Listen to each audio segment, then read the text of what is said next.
So I want to tell you guys about one of the best tours that you can go on in Japan.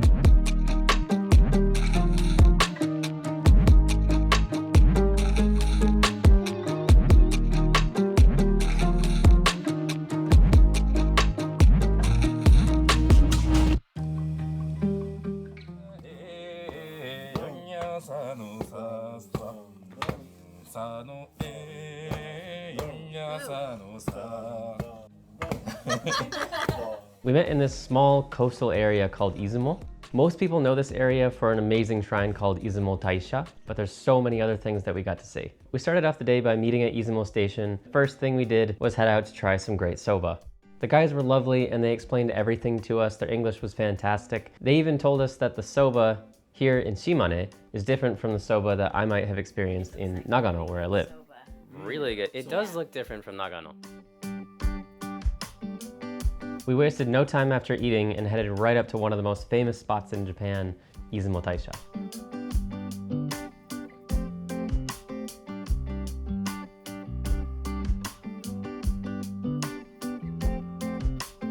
Our guide taught us loads of interesting stories about the area, the shrine, the history. I think my favorite part was still the statues of the bunnies, because I've never seen that at one before.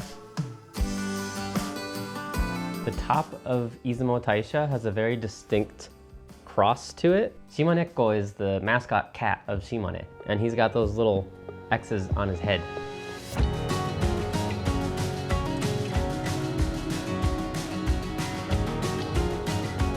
They have many power spots in Japan, or at least that's what they call them. This seemed like a really good example of that. It's a special place all the way at the back of Izumo Taisha. The idea is that you can feel incredibly connected to nature there. Then we headed out towards the coast. On the way, we found this beautiful little temple.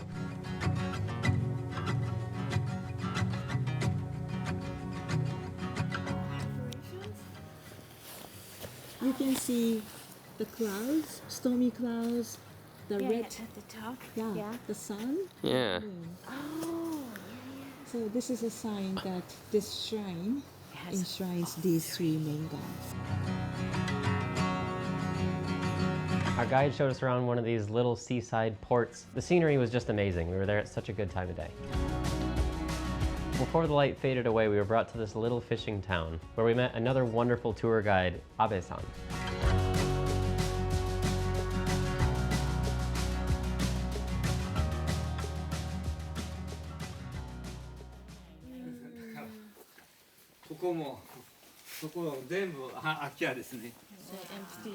Abe-san, along with many others in the community, are hoping to revitalize the area and bring in new people. Another person at the forefront of exactly the same effort is Hajime, this young man who renovates old Japanese houses, takes old parts of Japanese buildings that are being torn down and uses them in beautiful ways in these newly renovated houses. Lucky for us, the place that we stayed that evening was one of his newly renovated buildings. This is the bath. Thank you. Oh man. Wow. That's crazy. So also the ceiling is from that hospital that we're currently taking apart. so nice. Man, And the view from Kawara's flooring. that's Beautiful. insane.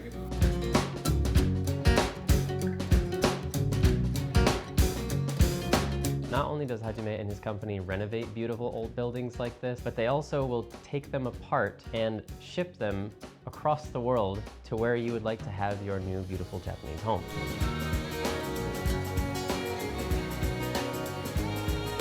A lot of these old Japanese houses can be taken apart quite easily because of how they're constructed. They often sit together. And the experience that we had the following day was an even better example of this.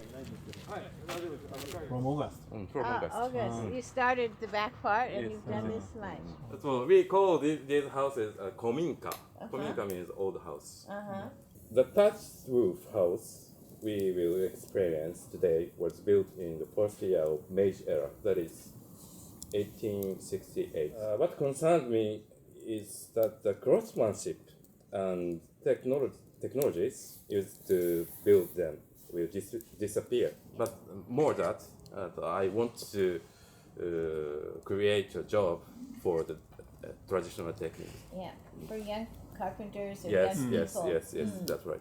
I believe that the value of traditional Japanese houses and the traditional technology will be rediscovered worldwide. We spent the afternoon taking a masterclass on renovating old Japanese kominka.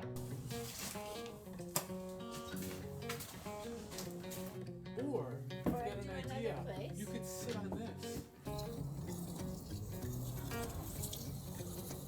Isumi-chan, また水をね、できるよ。そう、バケツ4分の1ぐらい。It's important to wash around the edges. The reason being is because there's fiber in the plaster. Yeah, If you pulled it off, pull off bits. yeah.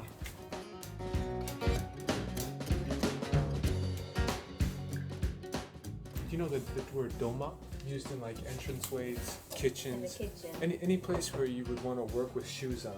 And you could do the floor just with earth. And a lot of poor farmers in Japan did their floors just with earth. But if you have lime, you can add lime to it to make it stronger. It's like magic.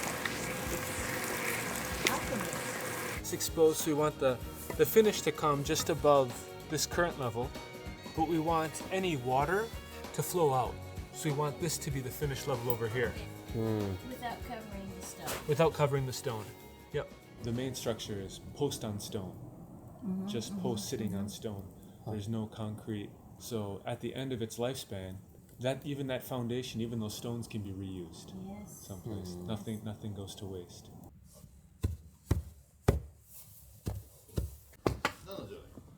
そうでしたっけ？鳥取の歌がありますよ。よんやさのささのよんやさのさ。 And after stopping for a delicious lunch break, we headed out to our last stop, which was an amazing museum with the most immaculate garden that I've ever seen in my life. Honestly, I think everyone should take a tour like this at some point. Amazing experiences, wonderful people, awesome food. You really can't go wrong.